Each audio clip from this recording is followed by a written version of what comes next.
आता है। बिल्कुल साहिल, देखना बड़ा दिलचस्प रहेगा कि अब किस तरीके से बजट में जो है सभी वर्गों पर फोकस किया जाता है, किस तरीके से समावेशी बजट जो है वो मुख्यमंत्री नायब सिंह सैनी के द्वारा पेश किया जाएगा। बहुत शुक्रिया साहिल आपका जुड़ने के लिए और इस खास बातचीत के लिए भी। आगे बढ़ते हैं, इस बीच एक बड़ी खबर निकलकर सामने आ रही है, उसका रुख कर लेते हैं। तो बजट से जुड़ी ये खबर है, उसका रुख करते हैं। जिस तरीके से आज बजट पेश होना है, तो बजट को लेकर कैबिनेट मंत्री रणबीर गंगवा का बयान सामने आया है। बजट में हर वर्ग का ध्यान रखा गया, ये कहा गया है कैबिनेट मंत्री रणबीर गंगवा के द्वारा। हर वर्ग से सीएम ने सुझाव लिए। ये साथ ही साथ बजट को लेकर कैबिनेट मंत्री रणबीर गंगवा का ये बड़ा बयान निकलकर सामने आया है। बजट को लेकर कैबिनेट मंत्री रणबीर गंगवा ने कहा है कि इस बजट में हर वर्ग का ध्यान रखा गया है और हर वर्ग से चर्चा जो है की गई है, हर वर्ग से जो है फीडबैक लिया गया, जिसके बाद इस बजट को तैयार किया गया है। बजट को लेकर तैयारियां जो है कई महीनों पहले से ही सरकार के द्वारा शुरू कर दी गई थी और सरकार ने जो है एक पोर्टल भी बनाया था। उस पोर्टल पर भी जो प्रदेश के लोग हैं वो अपना सुझाव दे सकते थे और ऐसे में लगातार सरकार ने लोगों के सुझाव लिए थे। और बजट कैसा हो सकता है उसको लेकर बात की जाए, संभावना को लेकर 2 लाख करोड़ रुपए के होने की संभावना बजट की जताई जा रही है। और दूसरी ओर 2024 में 1,89,000 करोड़ रुपए का बजट जो है वो पेश किया गया था और इस बार का 2 लाख करोड़ का बजट हो सकता है, यानी कि बजट का आकार बड़ा होगा। बजट में कई सारे बड़े ऐलान संभव बताए जा रहे हैं और चुनावी वादों को पूरा करने पर जोर जो है वो होगा। जिस तरीके से मैनिफेस्टो था, मैनिफेस्टो में जो वादे जनता से किए गए थे उन वादों को पूरा करने पर फोकस्ड रहेगी सरकार। महिलाओं को 2100 रुपए देने का वादा भी पूरा हो सकता है और ये उम्मीद की जा रही है कि सरकार ये ऐलान कर सकती है। 500 रुपए में सिलेंडर देने का दायरा भी सरकार के द्वारा बढ़ाया जा सकता है, यानी कि इस दायरे में अन्य लोगों को भी शामिल किया जा सकता है और कई और लोग भी शामिल हो सकते हैं। युवाओं के लिए नौकरियों का ऐलान संभवतः किया जा सकता है। तो रिक्त पड़े हुए पदों को भरने का प्रयास किया जाएगा। स्वास्थ्य शिक्षा के बजट में बढ़ोतरी संभव है। स्वास्थ्य शिक्षा को लेकर जो है बढ़ोतरी हो सकती है बजट में। छोटे उद्यमियों, व्यापारियों के लिए भी बड़े ऐलान सरकार कर सकती है। उद्यमियों को बढ़ावा देने के लिए सरकार के द्वारा कई ऐलान जो है वो किए जा सकते हैं, ये उम्मीद की जा रही है। नारनौल महेंद्रगढ़ में इंटीग्रेटेड मॉडल हब की घोषणा भी सरकार के द्वारा की जा सकती है। पंचकुला में फिल्म सिटी के लिए बजट का प्रावधान भी संभव माना जा रहा है। तो पंचकुला में फिल्म सिटी का प्रावधान भी सामने आ सकता है। रिटायरमेंट की उम्र बढ़ाने पर भी फैसला किया जा सकता है। तो रिटायरमेंट की उम्र सीमा को भी बढ़ाया जा सकता है। करीब 2 लाख करोड़ का बजट जो है वो सरकार के द्वारा पेश किया जा सकता है। इस बजट को लेकर लगातार जो है लोगों की उम्मीदें सरकार से बनी हुई हैं। सरकार की ओर लोग जो है उम्मीद भरी निगाहों से देखते हुए नजर आ रहे हैं। चलिए, इसी विषय पर बातचीत करने के लिए हमारे साथ कुछ खास मेहमान जुड़ गए हैं और इन मेहमानों का परिचय आपसे मैं करवा दूं। हमारे साथ बीजेपी प्रवक्ता राकेश शर्मा जी जुड़े हैं, कांग्रेस प्रवक्ता बजरंग दास गर्ग जी जुड़े हैं और साथ ही साथ इनेलो से प्रवक्ता जितेंद्र रेडू जी जुड़े हैं और हमारे साथ अध्यक्ष आईएमटी फरीदाबाद के वीरभान शर्मा जी जुड़े हैं। आप चारों मेहमानों का बहुत बहुत स्वागत है इस चर्चा में। इस चर्चा की शुरुआत सबसे पहले मैं सत्ता दल के प्रवक्ता राकेश शर्मा जी से करना चाहूंगा। चलिए, किसी तकनीकी खामी की वजह से राकेश जी जो है जुड़ नहीं पाए हैं और इस चर्चा की शुरुआत मैं सबसे पहले उद्योगपति हमारे साथ जुड़े हैं जिस तरीके से वीरभान जी जो कि अध्यक्ष भी हैं आईएमटी फरीदाबाद के, उनसे ही करता हूं मैं। सर, जिस तरीके से बजट सरकार आपसे कुछ ही देर में पेश करने जा रही है, बजट सामने आएगा और सरकार ने हर वर्ग से चर्चा की है, ऐसे में क्या आपको लगता है कि सरकार का बजट उद्योगपतियों और व्यापारियों के अनुकूल होगा? जी बिल्कुल, देखिए वैसे तो पिछले कई सालों से एक ये प्रथा जो चालू करी है माननीय सीएम साहब ने, जो भी चीफ मिनिस्टर रहे माननीय खट्टर साहब ने भी पहले किया और अभी उसी का अनुकरण हमारे माननीय करंट जो सीएम साहब हैं सैनी साहब उन्होंने किया जी। सबसे बड़ी बात ये है कि आज की तारीख में जो भी काउंटर पार्ट्स हैं, चाहे वो इंडस्ट्रीज हो, चाहे किसान हो, चाहे एजुकेशनिस्ट हो, सभी से सलाह ली जाती है। ये एक बहुत बड़ा पॉजिटिव साइड है। बढ़वाना इनकी आवाज कम है जी। अब आवाज आ रही है क्या? जी वीरभान जी, आपकी आवाज आ रही है जी, थोड़ी कम आ रही है। चलिए ठीक है, हम हमारी टीम इसको दुरुस्त करने का प्रयास करेगी, लेकिन वीरभान जी आप अपना जवाब प्लीज कंप्लीट करिए। जी जी जी। तो इस बार पर्टिकुलरली माननीय सैनी साहब ने कुछ बहुत ही ज्यादा एफर्ट किए। पहले भी टाइम मिलता था हम लोगों को इंडस्ट्रीज का। मुझे लगता है किसी भी एरिया का, जैसे अलग अलग एरिया में अलग अलग इंडस्ट्रियल एसोसिएशन रहती है, चाहे वो पानीपत हो, गुड़गांव हो, पानीपत में भी 4-6 एसोसिएशन होगी, गुड़गांव में भी होंगी।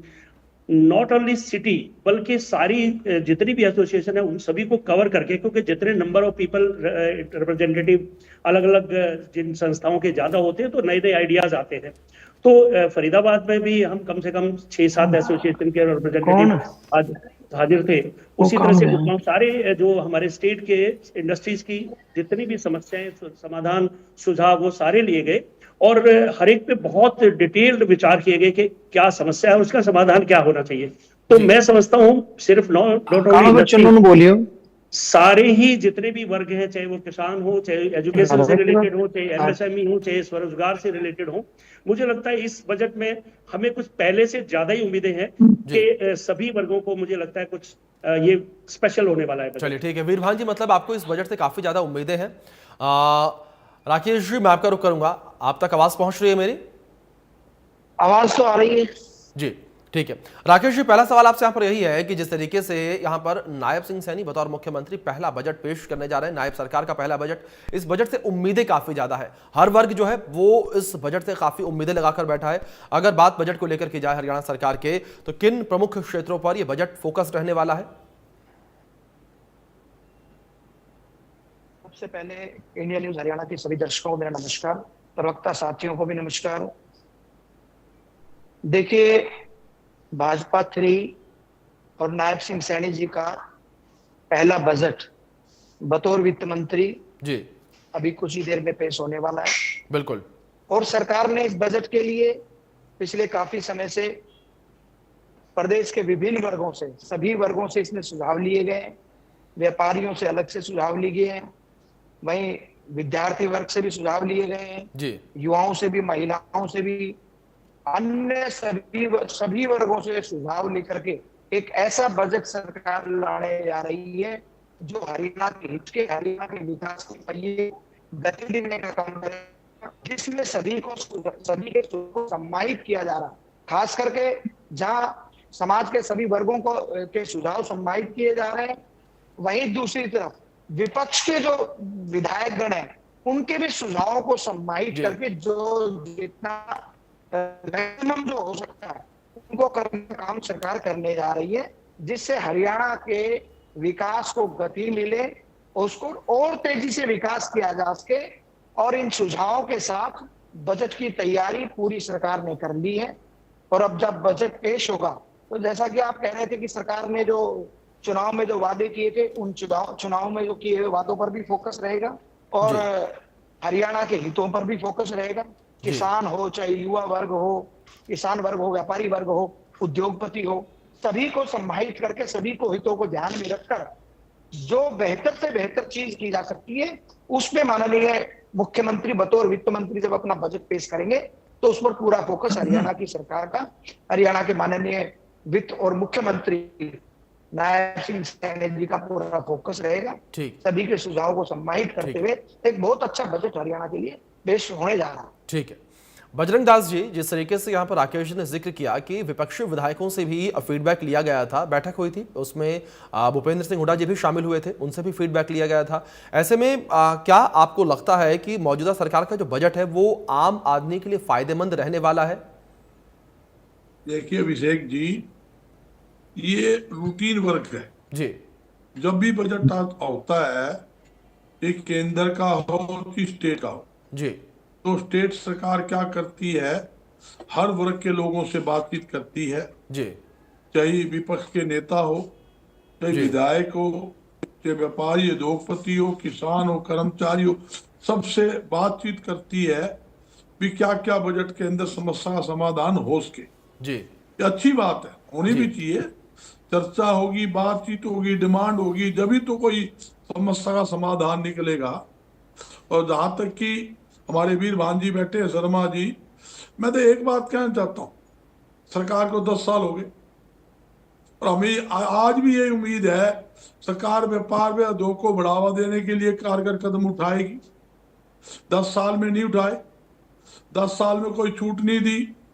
जो ग्राम स्तर के ऊपर छोटे छोटे दुनिया भर के उद्योग थे, मैं याद दिलाता हूँ मेरे साथियों को गांव के अंदर नमकीन की फैक्ट्री होती थी, बेकरी की फैक्ट्रियां होती थी, हैंडलूम की फैक्ट्री आज भी होती है, थी, साबुन तेल आज भी सभी मेरे खुद के गांव में गांवों में बनता। मेरे बेकरी की साथी फैक्ट्री है, सुनने का नमकीन की मादा फैक्ट्री सुनना आज ही, भी बाद चल में रही है। बोलना। राकेश जी एक आपने बार सुन बोला लेते मैं हैं, चुप आऊंगा रहा। अभी, आऊंगा सुनो आऊंगा मैं आपके पास, सुन सुनो लेते हैं एक और बार। नई सुनो, फैक्ट्रियां भी लग मैं रही कोई हैं। गलत बात नहीं करूंगा, मैं कोई लोचना की बात नहीं कर रहा। आप इससे पहले आगे निकले, मैं तो आपको बता रहा हूँ हमारा काम है जो सही दिशा को दिखाना, ठीक बाकी है, करना सरकार ने। हम सरकार से ही मांगेंगे ना, ठीक है, जनता किससे मांगेगी? ठीक है सरकार जिसकी है जनता उससे ही मांग करेगी कि ये होना चाहिए, जी, उसके अंदर सुनना चाहिए। मैं कह रहा हूँ ये गांव स्तर के ऊपर दुनिया भर के उद्योग होते थे, आज कहाँ है वो उद्योग? ठीक नहीं है है। 80% उद्योग बंद हो चुके हैं गांवों में। जी, सरकार को चाहिए ये मान लिया नए उद्योग लगने हैं, ठीक है। नए उद्योग जब मतलब लगेंगे बजरंग जी, आपके आप कहने का मतलब यह है कि जो उद्योग हरियाणा में पहले हुआ करते थे, जिस पैमाने पर हुआ करते थे, उसमें कमी देखने को मिली है। ठीक है, इस पॉइंट के साथ मैं जाऊंगा आपने राकेश जी के पास। मैं ठीक है देखिए बजरंग जी, मैं अभी देखिए लौटूंगा, मेरी वापस बात। वापस लौटूंगा, एक एक रिएक्शन ले लूं मैं सभी नहीं, नहीं, यहाँ एक पर बार सुन लो, पैनलिस्ट पूरी का। पूरी हमारे साथ पूरी इनेलो बात प्रवक्ता करने दो। विजेंद्र जी भी जुड़े हुए हैं। एक पॉइंट को पूरा टच करने दो, इसी पॉइंट जी, को लो आप। ठीक और ठीक ठीक, मतलब अभी क्या है, आज वो ग्राम स्तर पर 80% उद्योग बंद हो गए। तो उद्योग चालू करने हैं, आप बिजली के बिलों में सब्सिडी दीजिए, सस्ती जमीन दीजिए। जहां तक के ठीक है जीएसटी है, हरियाणा का होता है SGST। जी, ऐसे जब गांव में उद्योग लगाएंगे, ठीक है ऐसी बजरंग जी, आ गई आपकी छूट बात, आ गई दीजिए। आपकी बात, आ गई, यानी कि छोटे नियमों में लचीलापन छोटे लाया जाए नहीं ताकि आई नहीं उद्योग जो आई है लगे। नहीं आई नहीं नहीं आई, आप ठीक पूरी है, बात मैं सुनते लौट के नहीं आऊंगा। है। देखिए आप पूरी थोड़ा थोड़ा बात समय सबको सुन ही दिया नहीं मैंने, रहे। राकेश जी को भी आप इतना ही एक समय दिया मुद्दा, था मैंने। एक मिनट एक प्लीज 29 सर, एक लाख एक रिएक्शन आ जाए, पक्षी लौट के को आप बात आप लोगों से करनी है, 1 घंटा हमारे पास है, मैं लौटूंगा आपके पास। विजेंद्र जी हमारे साथ हैं। विजेंद्र, जिस तरीके से अगर बात इनेलो को लेकर की जाए, तो इनेलो का मानना यह था कि हरियाणा में जो आर्थिक असमानता है वो बढ़ रही है। क्या आपको लगता है कि सरकार जो 2 लाख करोड़ का बजट पेश कर सकती है, इस बजट से आर्थिक असमानता प्रदेश में खत्म होगी?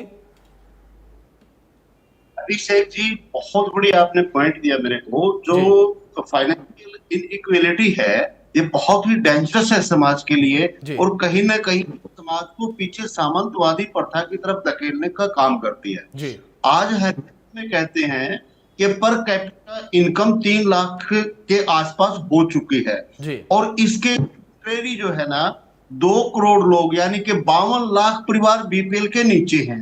जी भाई लगभग 3 करोड़ में से 2 करोड़ 80 लाख पॉपुलेशन है हमारी, जी और 2 करोड़ 80 पॉपुलेशन में से 2 करोड़ लोग अंडर बीपीएल हैं। फिर पर कैपिटा इनकम 3 लाख कहां से आई, कैसे आई? ये तो बहुत चिंता का विषय है। जी इसका मतलब ये 80 लाख लोग बचते हैं 2 करोड़ के अलावा। 80 जी लाख लोगों के भारी भरकम इनकम है, जो 2 करोड़ बीपीएल की इनकम को एवरेज करने में 3 लाख तक लेकर के आ जाते हैं। ये बहुत ही डेंजरस थिंग है। और एक आंकड़ा भी आया था अभिषेक जी, आपने तो बहुत अच्छे से स्टडी किया होगा उसको। जी ये इंडिया की टोटल वेल्थ का 90% हिस्सा 10% लोगों के पास है, जी और 10% लोग 10% वेल्थ पर अपना गुजर बसर कर रहे हैं। तो बहुत डेंजरस थिंग है, इसको कंट्रोल करना बहुत जरूरी है। ये सरकार कहती है हम अंत्योदय का काम करते हैं, जी अंतिम व्यक्ति है और उसका उदय करने का काम करते हैं। तो फिर ये 2 करोड़ बीपीएल कैसे बन गए? एक एक साल में 25-25 लाख लोग बीपीएल में जा रहे हैं हरियाणा प्रदेश के। तो ठीक ये है इनइक्वालिटी और क्या है, बहुत जी जबरदस्त इनइक्वालिटी, और ठीक एक दिन समाज को गलत जगह पर ले जाकर के खड़ा करने का ठीक ये है काम करेगी। तो ठीक ठीक है अभी ठीक है जी, ठीक है विजेंद्र, यानी कि जिस तरीके से आपने कहा कि जो असमानता है वो लगातार बढ़ती चली जा रही है, और जिस तरीके से भी बजरंग जी ने जिक्र किया था उद्योगों का, उसको लेकर मैं वीरभान जी से सवाल करना चाहूंगा, क्योंकि खुद एक उद्योगपति हमारे बीच बैठे हुए हैं, वो ज्यादा सही तरीके से इसका जवाब दे पाएंगे। इसके बाद मैं राकेश जी का रुख करूंगा। वीरभान जी, क्या आपको लगता है कि बजरंग जी जो कह रहे हैं वो सही है कि जो पहले गली मोहल्लों में, या यूं कहें कि गांवों गांवों तक उद्योग हुआ करते थे, जो कम हो रहे हैं? क्या आपको लगता है कि उद्योग हरियाणा से श्रिंक होते हुए नजर आ रहे हैं? देखिए, एक्चुअली मैं इसका जो हमारे गर्ग साहब हैं उनका परिप्रेक्ष्य हो सकता है कुछ, बट मैं ये समझता हूँ कि इस वक्त हरियाणा में उद्योग का बहुत अच्छा माहौल है। जी चाहे वो किसी भी एरिया में ले लीजिए, चाहे अगर आप किसी भी इंडस्ट्रियल एरिया में लैंड की अवेलेबिलिटी नहीं है, ऑल फुल है। मैं आईएमटी फरीदाबाद की अगर बात करूं करीब 1000 से ज्यादा प्लॉट है जो कि ऑलरेडी ऑक्यूपाई हो चुके हैं। हमने माननीय सीएम साहब से स्पेशली बोला कि सर आईएमटी का एक्सपेंशन करिए, बल्कि हमने एक सुझाव और भी दिया, क्योंकि लैंड पुलिंग सिस्टम एक आ गया नया, वो एक्वायर का सिस्टम सरकार ने बंद कर दिया, वो भी कुछ फार्मर्स की समस्याओं को देखते हुए, क्योंकि वो बिना इच्छा के कई बार एक्वायर हो जाती थी। तो सरकार ने लैंड पुलिंग सिस्टम शुरू किया, जिसमें कि थोड़ा सा दिक्कत आ रही उद्योगों को जमीन की उपलब्धता के लिए। उसमें हमने सुझाव दिया कि आप इसमें थोड़ी सी किसी एजेंसी को अगर हायर करें। हमने कुछ ऐसे सुझाव दिए कि क्या इजीली कैसे लैंड प्रिक्योर हो सकती है इंडस्ट्रीज के लिए। जी। तो दूसरा, एक मैं सिर्फ आंकड़े की बात करूंगा कि जीएसटी का आंकड़ा अपने आप में एक बैरोमीटर है आपकी इंडस्ट्री की ग्रोथ के लिए क्या है। तो अगर जीएसटी का आंकड़ा देखेंगे तो एवर हाईएस्ट हरियाणा का इस वक्त चल रहा है, अगर आप जिसे कभी भी हिस्ट्री देखेंगे तो। एनीवे वो गर्ग साहब का भी अपना एक विचार हो सकता है, बट एज सच इंडस्ट्री का बहुत ही अच्छा माहौल है, और जिस तरीके से इंडस्ट्री से इन्वॉल्व करके सलाह ली जाती है वो मैं कहता हूँ विन विन सिचुएशन है, चाहे वो महिला उद्यमी हो। ऑफ कोर्स देखिए सुधार की हमेशा गुंजाइश रहती है, ये तो एक पार्ट ऑफ प्रोसेस है, और अभी भी हमारी बहुत सारी माननीय सीएम साहब से भी डिमांड हमने लिखवाई है, तो स्वाभाविक है कि दूसरा को जरूरत है तभी तो लिखवाई है, तो वो बात नहीं है। बट एज सच इंडस्ट्री को मैं समझता हूँ माहौल ठीक है। ठीक है, मतलब वीरभान जी आपके कहने का मतलब ये कि हरियाणा में जो उद्योग है, उद्योग क्षेत्र है, वो लगातार ग्रो कर रहा है, बढ़ रहा है। अब मैं राकेश जी तरफ करूंगा। ठीक है, का कोई डाटा नहीं है, उद्योग हमारे यहाँ बढ़ रहे हैं, और ऑफ कोर्स देखिए मैं फिर जैसे बताया कि जरूर इंडस्ट्री भी अपनी कुछ ना कुछ टाइम टू टाइम सुविधाएं। हाँ बिल्कुल ठीक है, वीरभान जी बात आ गई आपके। जाहिर तौर पर समय के साथ हर एक चीज अपडेट मांगती है, समय के साथ हर एक चीज बदलाव मांगती है, और बदलाव जो है वो प्राकृतिक नियम है, प्रकृति का एक नियम है, समय के साथ हमें बदलना भी पड़ता है। राकेश जी मैं आपका रुख करूंगा, और यहाँ पर सुना आपने अपने साथियों को किस तरीके से उन्होंने जिक्र किया कि प्रदेश में जो असमानता, एक आर्थिक असमानता बढ़ती चली जा रही है, उसका मुद्दा यहाँ पर इनेलो लगातार उठा रही है। और बजट जहां आज पेश होने जा रहा है, अब से कुछ ही देर में बजट हम सभी के सामने होगा, उससे पहले इनेलो लगातार ये कह रही है कि प्रदेश में जो एक खाई है वो बढ़ती चली जा रही है, जो गरीब है वो और गरीब होता चला जा रहा है, अमीर जो है वो और भी ज्यादा अमीर होता चला जा रहा है, यानी कि आर्थिक असमानता लगातार प्रदेश में बढ़ रही है, जो कि एक बड़ा मुद्दा बनता नजर आ रहा है। और दूसरी ओर जिस तरीके से यहां पर बजरंग दास जी ने जिक्र किया उद्योग को लेकर कि जो छोटे छोटे उद्योग हुआ करते थे, छोटे छोटे उद्यमी हुआ करते थे, वो विलुप्त होते नजर आ रहे हैं प्रदेश से। देखिए मैं सबसे पहले बजरंग जी की बात पे आऊंगा। बजरंग जी ने कहा कि गांव में उद्योग विलुप्त हो रहे हैं, जबकि ऐसा नहीं है। मैं भी बीच में उस समय भी बता रहा था, मेरे गांव में एक नमकीन बनाने की फैक्ट्री, एक बेकरी की फैक्ट्री हुआ करती दो जी।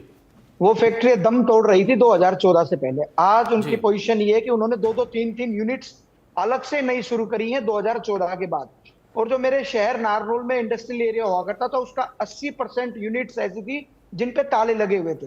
2014 के बाद और अब तक 100% यूनिट्स में नई नई चीजें, कहीं कोई बेसन बनाने का यूनिट लगा लिया, किसी ने नमकीन का यूनिट लगा लिया, किसी ने बेकरी का यूनिट लगा लिया। खूब काम चले हैं, खूब काम हो भी रहे हैं। हाँ, अगर एक उद्योग हरियाणा में जरूर एक उद्योग बंद हुआ है, वो है कांग्रेस ने उद्योग जो चला रखा था, कांग्रेस बंद हुई है। जिस प्रकार से दिल्ली में 0 पे सिमटी, आज हरियाणा में 0 पे सिमट गई।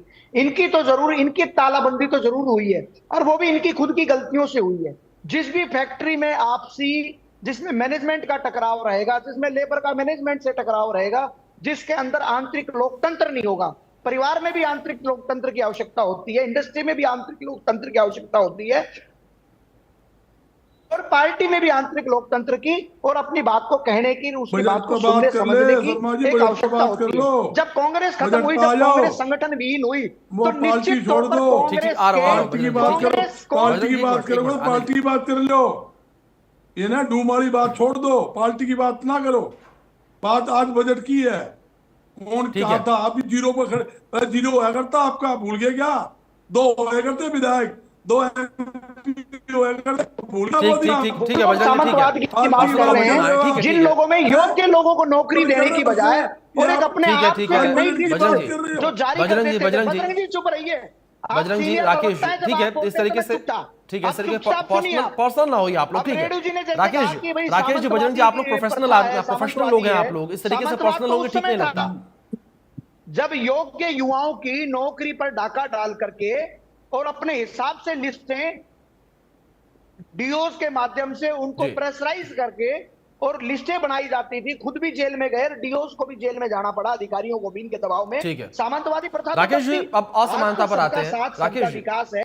आज एक युवा, सुनिए एक मिनट, आज एक युवा जब अपनी नौकरी के लिए इंटरव्यू देकर निकलता है तो उसको विश्वास रहता है कि अगर मैंने जो मेहनत की है, मेरे को मेरी मेहनत का फल मिलेगा और मुझे बिना पैसे के, बिना खर्ची के, बिना अप्रोच के नौकरी मिलेगी। ठीक है, ये विश्वास अगर लौटा है तो 2014 के बाद लौटा है। ठीक है, ठीक है। राकेश जी, दूसरी जो आर्थिक असमानता की बात कही जा रही है, बनने के बाद हरियाणा में कोई उद्योग बंद नहीं हुआ, गाँव के अंदर भी यूनिट्स बढ़ी हैं, गाँव के लोगों ने भी काम शुरू किए हैं, नई महिलाओं ने भी अपनी आपसी टोली बनाकर उन्होंने भी खूब काम शुरू किए हैं, युवाओं ने भी काम शुरू किए हैं, किसानों ने भी, आपने देखा होगा हरियाणा के अंदर में बहुत, मेरे खुद के क्षेत्र में देखो क्या है कि सारा कुछ पता लगता है खुद के क्षेत्र से, जिस क्षेत्र से, जिस जिला महेंद्रगढ़ से मैं आता हूं, जो हरियाणा का अंतिम छोर कहा जाता है, जिसमें आने से अधिकारी भी डरता था, जिसके बस के कंडक्टर, बस के ड्राइवर भी चाबियां छोड़ देते थे हुड्डा की सरकार के अंदर कि हम गाड़ी नहीं चलाएंगे, खड्डों में रोड है, रोड में खड्डे हैं, ये स्थिति थी, जिसके अंदर कोई उद्योग की तो कल्पना ही नहीं कर सकते थे, इंफ्रास्ट्रक्चर नहीं था जिस जिले में। आज ये जिला Mahendragarh national highway, 3 national highway से जुड़ा हुआ जी, यहाँ पर लॉजिस्टिक हब आ गया, यहाँ मेडिकल कॉलेज बन गए हैं, यहाँ एम्स जैसा एम्स बनने जा रहा है हमारे जिले के लगते हुए जिले में। ठीक है, और तो हर चीज पर सिर्फ विरोध करना, वो चीजें ठीक नहीं है। जब सरकार आगे बढ़कर आपसे सुझाव ले रही है, आपको लगता है कि आपने सुझाव दिया, आपके सुझाव को भी उसमें सम्मानित किया जाएगा। और बजट में देखना, बजट आएगा, बजट बहुत ही हरियाणा के स्वर्णिम हरियाणा बनने के लिए जो बजट में जो चीजें होनी चाहिए, जो सम्मानित करना चाहिए, वो सब चीजें सम्मानित की जाएंगी। एक अच्छा बजट हरियाणा की सरकार देने जा रही है। ठीक है, ठीक है, एक अच्छा बजट जो है राकेश जी हरियाणा सरकार के द्वारा पेश किया जाएगा। अब से कुछ ही देर में बजट जो है हम सभी के सामने होगा, कुछ ही घंटों का इंतजार है। लेकिन इस बीच बजरंग जी, मैं आपका रुख करूंगा। मैं आपसे जिस तरीके से हमने बजट को लेकर जिक्र किया कि लगातार सरकार जो है लोगों को गुमराह कर रही है, राकेश जी के ऊपर भी आपने आरोप लगाया कि बजट की चर्चा से दूर जाते नजर आ रहे हैं। एक सवाल यहां पर मेरा आपसे ये रहेगा बजरंग जी कि अगर कांग्रेस की सरकार होती प्रदेश में तो किस तरीके का बजट जो है पेश किया जाता, किन किन वर्गों का जो है ख्याल रखा जाता? देखिए, जहां तक अभिषेक जी, बजट सबके लिए बराबर होना चाहिए, हर वर्ग का ख्याल होना चाहिए, जिसमें कर्मचारी भी है, मजदूर भी है, किसान भी है, व्यापारी भी है, उद्योगपति जी, पांचों आंगली बराबर होती है, सबको समान रूप से सरकार को देखना चाहिए जी, और सबके हिस्से के अंदर जैसे जैसे काम हो वो करने चाहिए। बिल्कुल। मगर मेरे साथियों ने कहा, मैं अपनी बात पे भी स्टैंड ले रहा हूँ जी, और मैं उस बात को दोहरा रहा हूँ।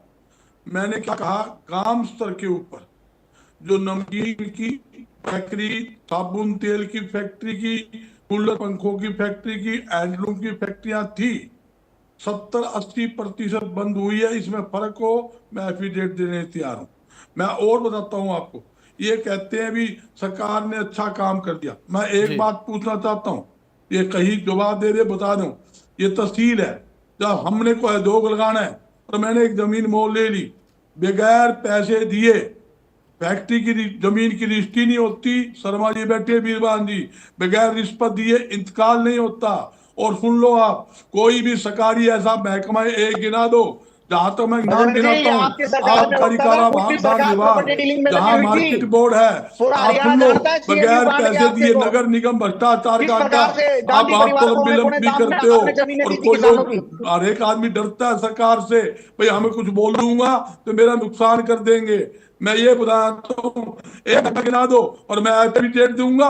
और दुनिया भर की कंप्लेंट इनकी आई हुई है प्रॉपर्टी आईडी के नाम के ऊपर। इनके ही चेयरमैन हिसार का गौतम सरदाना, इनका ही चेयरमैन सुरेंद्र जी, जो आज सोनीपत के विधायक बने हैं, उन्हें रिटर्न में कहा भाई जो प्रॉपर्टी आईडी का मामला था, इसमें घोटाला है, सब गलत हुई है, 18 करोड़ 11 लाख का टेंडर दिया, इसकी पेमेंट रोकी है। मगर सरकार ने क्या किया, उसको शाबाशी देकर 57 करोड़ से ज्यादा की पेमेंट का भुगतान कर दिया। 3 साल हो गए, आज भी जनता प्रॉपर्टी आईडी ठीक कराने के लिए लाइन में खड़ी है और पैसे दे रही है। बताओ आपने क्या किया? मैं लोथरा आदि नहीं हूं, मगर मैं ये बताना चाहता हूं, आज स्थिति सुधारने की जरूरत है। 10 साल से ज्यादा सरकार होगी, बरसाती नाले, आप बरसाती नाले नहीं खुलवा पाए, बनाना दूर की बात है, सीवरेज लाइन नहीं खुलवा पाए। थोड़ी सी बारिश आयो, गुड़गांव में साथी बैठे हैं, ओवरपुल जो बने हुए हैं, ओवर ब्रिज नीचे पानी भर जाता है। अब गुड़गांव की बात कर रहा हूं, हिसार के अंदर आईजी चौक शहर का दिल है, वहां पर पानी भर जाता है, 6-6 फुट पानी, जो दुनिया भर की सेंटर बोलते हैं। और एशिया की सबसे बड़ी ऑटो मार्केट जो हिसार में फेज 1, फेज 2, फेज 3 बनी हुई है, क्लॉथ मार्केट होलसेल की फेज 1, फेज 2 बनी हुई है, थाना बराबर में, वहां 5-5 फुट पानी भर जाता है। सरकारी सिविल हॉस्पिटल जो मल्टी स्पेशलिस्ट हॉस्पिटल बना, 6 फुट पानी, सड़क से डाउन है, थोड़ी सी निकासी सिस्टम नहीं है। आप विकास का काम कीजिए, हम आपके साथ हैं, हम विकास के लिए साथ हैं, किसान, कर्मचारी, मजदूर, व्यापारी के लिए साथ है। आप उद्योगों को बढ़ावा देने का काम करें, उद्योग बढ़ेंगे तो मैं दावे के साथ कहता हूं लाखों बेरोजगारों को रोजगार मिलेगा। इन्होंने घोषणा की थी हम उद्योग के माध्यम से 75% हरियाणा के युवाओं को नौकरी देंगे। गिना दो कितनी नौकरी को आप लोगों को नौकरी दी। उद्योगपति नौकरी देता है, सरकार नहीं देती। सरकार अपनी सरकारी नौकरी दे। अगर मैंने उद्योग लगाना है, मैं उद्योग लगाऊंगा, मैंने 500 आदमी भर्ती करने हैं तो मैं नौकरी दूंगा, मुझे जरूरत है। इसमें सरकार क्या करेगी?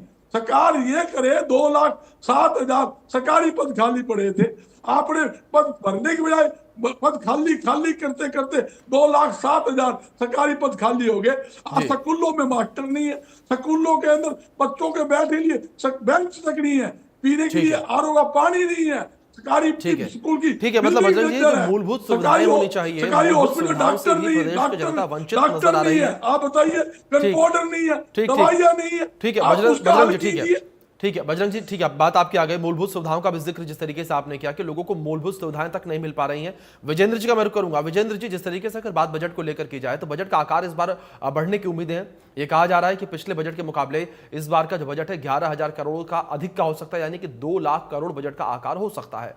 तो ऐसे में विजेंद्र जी, सवाल यह है कि क्या 2 लाख करोड़ के आकार का जब बजट सामने आएगा तो ऐसे में जो प्रदेश का इंफ्रास्ट्रक्चर है और जो ग्रामीण क्षेत्र है, जो अछूते क्षेत्र है, वो भी उनका भी विकास होता नजर आएगा? बिल्कुल नहीं आएगा। अभिषेक जी, पहले 1,89,876 करोड़ रुपए का बजट था, यानी कि लगभग 1,90,000 करोड़ रुपए का बजट जी। और इस बार के आसपास आएगा 10,000 या आप वाली बात है 11,000 करोड़ रुपए बढ़कर के। इसके एवज में इन्होंने 10,000 करोड़ जो सुनने में आ रहा है, 10,000 करोड़ महिलाओं को 2,100 रुपए देने के लिए इसमें रखने का काम किया है। तो 1,90 और 10 2 करोड़ तो ये पूरे हो गए। बाकी सुविधाओं में सरकार से और कहां से बढ़ाने का काम करेंगे? इसके अलावा महंगाई इतनी बढ़ गई, कम से कम 10,000 15,000 20 करोड़ की महंगाई भी यदि बढ़ी है। मैं तो कहता हूं पहले बजट दिया गया था उसमें भी कटौती करने का काम करेंगे। ये जिस प्रकार से इस सरकार की एक नीति बनी हुई है, 2024 में 2024-25 का जो बजट था, 2023-24 के कंपैरिजन में जो जरूरी मत थे उनमें क्या था। जैसे शिक्षा का क्षेत्र मैं बता देता हूं, शिक्षा के क्षेत्र में जो इनके पास में कुछ परसेंटेज इन्होंने काटने का 23 के 24 पहले शिक्षा का था 10.97% जो है शेयर था, जिसको 10.94 करने का काम किया।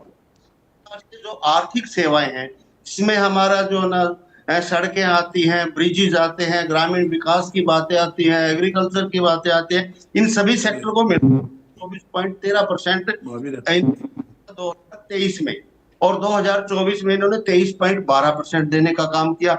इस बार ये कहां से बढ़ाएंगे? मुझे नहीं लगता कि शिक्षा जैसे क्षेत्र में, स्वास्थ्य जैसे क्षेत्र में यदि बजट में कटौती की जा रही, एक तरफ तो महंगाई बढ़ रही है, दूसरी तरफ राशि है वो घट रही है, आवंटन घट रहा है, महंगाई बढ़ रही है, तो सुविधाएं कितनी कम होंगी। और दूसरी बात है कि अभिषेक जी, मैं आपको बताऊं, इन्होंने जो है ना क्या कर रखा है, बहुत ज्यादा ये सरकार जो है ना सिर्फ जुमलेबाजी की सरकार चला रही है। धरातल के ऊपर जो होना चाहिए वो नहीं हो रहा है। इन्होंने 20,487 पोस्टें टीचर्स की थी, जो 5,313 पोस्टों को एलिमिनेट ही कर दिया, उसको बिल्कुल समाप्त का काम किया है। इसके अलावा जो है ये कह रहे हैं कि 2262 शॉर्टेज इन प्राइमरी स्कूल में 62 टीचर्स की शॉर्टेज चल रही है। 487 ऐसे स्कूल हैं हरियाणा प्रदेश में जहां एक भी टीचर नहीं है। कितने शर्म की है। क्यों? मानव संपत्ति जो कि सबसे महत्वपूर्ण होती है, उसका हवाश हो रहा है, एप्रिसिएशन होता जा रहा है। कहां से ये इस बजट में देखते हैं क्या लेकर के आते हैं, लेकिन मुझे लगता है हर सेक्टर में पैसा काटने का ही काम करेंगे, विजेंद्र जी, बढ़ाने का। मतलब और जो सेक्टर है उनमें पैसा कटने का ही काम होता हुआ नजर आएगा, आपका ये कहना है। ठीक है, बात आपकी आई। वीरभान जी, मैं आपका रुख करूंगा, एक रिएक्शन मैं आपसे भी यहां पर चाहूंगा कि अगर बात हरियाणा में व्यापार और इंडस्ट्री को लेकर की जाए तो व्यापार और इंडस्ट्री के क्षेत्र में सरकार के द्वारा किन सुधारों की आवश्यकता है कि अगर वो सुधार हो जाते हैं सरकार के द्वारा तो व्यापार करना और भी आसान हो जाएगा और जो हरियाणा के उद्योगपति हैं उनके लिए जो है काम करना आसान हो जाएगा। वीरभान जी। जी देखिए, इसमें ना कुछ, वैसे तो आज जैसे मैंने बताया कि जिस जिस एरियाज में हमारे को सब्सिडीज की जरूरत है, पर्टिकुलरली क्योंकि हम एनसीआर में बैठे हैं तो हमारी हमेशा थोड़ी सी शिकायत रहती है कि हमारे को सब्सिडी कम है। हरियाणा सरकार ने ABCD 4 ग्रुप बनाए हैं, जिसमें रूरल एरिया जो डी कैटेगरी में आता है उसमें सबसे ज्यादा सब्सिडी है। यहाँ तक कि कैपिटल पे भी जो आदमी पैसे लगाएगा इंडस्ट्री में उसके लिए भी सब्सिडी है। तो देखिए, क्योंकि जैसे मैंने पहले बताया क्योंकि ये तो ऑनगोइंग प्रोसेस है, हमेशा ही हम कुछ ना कुछ नई चीजें निकल के आते हैं। जैसे एनसीआर में आज की तारीख में पोल्यूशन कंट्रोल बोर्ड का जो एक विशेष चाबुक समझ सकते हैं हम इंडस्ट्री के ऊपर है, क्योंकि इंडस्ट्री नॉर्म्स के हिसाब से हमारे जो एग्जिस्टिंग डीजी सेट्स हैं वो सारे बंद हो चुके हैं, वो हम चला नहीं सकते। तो हमने माननीय सीएम साहब से बोला कि इस पे एनसीआर में पर्टिकुलरली जो भी यूनिट्स हैं यहाँ पे, हालांकि वो यूपी में ऑलरेडी लागू है, तो हमने रिक्वेस्ट करी कि आप यहाँ के जो एनसीआर के जो डीजी सेट्स क्योंकि हमें ऑलरेडी होते हुए दोबारा खरीदने पड़ रहे हैं तो उनपे सब्सिडी दी जाए। और बाकी जो महिला उद्यमियों के लिए हालांकि पहले से सुविधा उपलब्ध है, उसमें जो एक लिमिट है उसको थोड़ा सा इंक्रीज करा जाए। स्वरोजगार के लिए, हालांकि जैसे सेंट्रल गवर्नमेंट का बजट भी कहीं ना कहीं स्वरोजगार पे आधारित था, ये बात मैं थोड़ा सा देखिए एक बात जरूर बोलूंगा कि कहीं ना जब तक हम स्वरोजगार के लिए ज्यादा अहमियत नहीं देंगे, नौकरियों की तो हमेशा एक लिमिट रहनी है। उसमें आप किसी भी लेवल पे चले जाएं, आप 2 लाख नौकरियों की रोज की बात कर ले तो कल वो 4 लाख चाहिए। स्वरोजगार में चाहे वो कोई भी रेडी लगाने वाला हो, हम हालांकि हरियाणा के लोग थोड़े से सक्षम परिवारों से आते हैं, तो रोजगार में छोटे रोजगारों की तरफ हम कहीं ना कहीं उसको प्रोत्साहित करने में दिक्कत आती है। वो कहते हैं मैं रेडी क्यों लगाऊं या मैं छोटा रोजगार क्यों करूं। जब हमारे जैसे लोगों ने कभी, मैं खेती बाड़ी किसान वाले परिवार से आता हूँ, पहले हम नौकरी करते थे। मेरे जो अबो 50 के जितने भी इंडस्ट्रियलिस्ट मिलेंगे वो कहीं ना कहीं नौकरी करते थे, उन्होंने नौकरी करके अपना रोजगार स्टार्ट किया, तो आज किसी ना किसी लेवल पे हम ठीक ठाक इंडस्ट्री रन कर रहे हैं। तो सरकार का विशेष ध्यान है स्वरोजगार के लिए। मैं समझता हूँ छोटे उद्यमियों, लघु उद्यमियों के लिए, महिला उद्यमियों के लिए जो पहले से सुविधाएं हैं उनमें थोड़ा सा इंक्रीज करें। बल्कि मैंने जैसे पहले कहा, क्योंकि हम एनसीआर में बैठे हैं तो ABCD कैटेगरी में जो हमारे अभी प्रवक्ता बोल रहे थे कि वो महेंद्रगढ़ से आते हैं, वहां पे बहुत सारी फैसिलिटी है जींद में, महेंद्रगढ़ में जो डी कैटेगरी में आते हैं। तो नेचुरल बात है ये चीजें मेंटेन रहे कि ABCD कैटेगरी में जरूर हमारी रिक्वेस्ट हमेशा रहती है कि ए वालों को इतना ज्यादा इग्नोर ना किया जाए, उनको थोड़ा सा और प्रोत्साहन दे दिया जाए। हालांकि नेचुरल बात है, हम महंगी जगह पे बैठे हैं तो थोड़ा सा आसान है। तो स्वरोजगार बढ़ेगा तभी जब हम ग्रामीण इलाकों में और ज्यादा प्रोत्साहन देंगे। तो सरकार ऑफ कोर्स बहुत बढ़िया काम कर रही है। नेचुरल बात है, इन चीजों को कंटिन्यू करते हुए, जैसे मैंने पहले बताया, स्वरोजगार के लिए स्पेशल बजट में वो जो पहले प्रावधान है उसमें बजट इंक्रीज हो जाए, डिक्रीज ना हो, प्लस महिला उद्यमी हो, चाहे जो भी एनसीआर की जैसे मैंने समस्या बताई है, इन पे सब्सिडी या जो टाइम टू टाइम, फिर ease of doing business of course उसमें, हालांकि मान लिया रणवीर जी जो हमारे इंडस्ट्री मिनिस्टर हैं, उन्होंने एक स्पेशल, हमने उनसे मीटिंग रखी, हमने उनको काफी सारे सुझाव दिए हैं। ये टाइम टू टाइम चलते रहते हैं। लेकिन हाँ, ये मैं जरूर धन्यवाद करूंगा हमारे लोकल मंत्री, चाहे वो पीयूष गोयल जी हो, राजेश नागर जी हो, गौरव गौतम जी हो, भी गुड़गांव से आते हैं हमारी खुशकिस्मती से, राहुल रणवीर जी, ये टाइम टू टाइम हमें कॉल करके पूछते रहते हैं। ये एक बहुत पॉजिटिव साइन है, तो इसके लिए मैं जरूर धन्यवाद करूंगा। लेट्स होप कि इस बजट पे ठीक है वीरभान जी, ठीक है, बात आपकी आ गई। राकेश जी, मैं आपका रुख करूंगा। जिस तरीके से राकेश जी यहाँ पर आपके विपक्ष के जो साथी हैं वो एक बड़ा आरोप यहाँ लगा रहे हैं। सबसे पहले बजरंग जी ने जिस तरीके से जिक्र किया कि जो मूलभूत सुविधाएं लोगों को मिलनी चाहिए, मूलभूत सुविधाएं मिलती नजर नहीं आ रही, और दूसरी ओर स्कूलों को लेकर बात की जाए जहां शिक्षा को बढ़ावा देने की बात कही जा रही है, लेकिन शिक्षा के मंदिर में स्कूलों में टीचरों की कमी की वजह से स्कूलों पर ताला लगता नजर आ रहा है। बच्चे स्कूल नहीं पहुंच रहे, और जिन स्कूलों में बच्चे पहुंच रहे हैं वहां पर ना बच्चों के लिए पीने का पानी, ना बैठने के लिए बेंच। देखिए, बजरंग जी ने जैसे कहा था कि बजट सबके पांचों उंगली बराबर नहीं होती जी। मुझे अचंभा, आश्चर्य आ रहा है 2014 से पहले के पूरे हरियाणा को भूपेंद्र सिंह हुड्डा की सरकार को पूरे हरियाणा ने देखा है। विजेंद्र जी भी इस बात से वाकिफ होंगे कि किस प्रकार से जब हरियाणा का बजट और हरियाणा के विकास का जो पैसा 2014 से पहले 10 साल हुड्डा सरकार रही, और किस प्रकार से सारा का सारा पैसा जी। झज्जर, रोहतक, सोनीपत और 2-3 जिलों के अंदर लगता था, और पूरे हरियाणा को हरियाणा ठगा सा महसूस करता था। जी। इस तरह का इनका व्यवहार पूरे हरियाणा के प्रति रहता था, और सिर्फ अपनी जिला, अपना लोकसभा और अपना क्षेत्र, इसके अलावा ये लोग कभी बाहर नहीं निकले। मुझे मतलब आश्चर्य की बात है, कलानौर के बाद जो रोड की चौड़ाई है वो भी सकड़ी हो जाती थी। जी। कलानौर तक रोड होता था 100 फुट का, और जैसे ही कलानौर आता था, रोहतक डिस्ट्रिक्ट खत्म होता था, रोड हो जाता था 20 फुट का। जी। अब ऐसे लोग भी ज्ञान दे रहे हैं, कमाल की बात है। जिन लोगों ने इतना मतलब जो है ना दुर्व्यवहार पूरे हरियाणा से किया, वो लोग कह रहे हैं कि 5 उंगली बराबर होनी चाहिए। आपने कभी 5 उंगलियों को बराबर नहीं किया।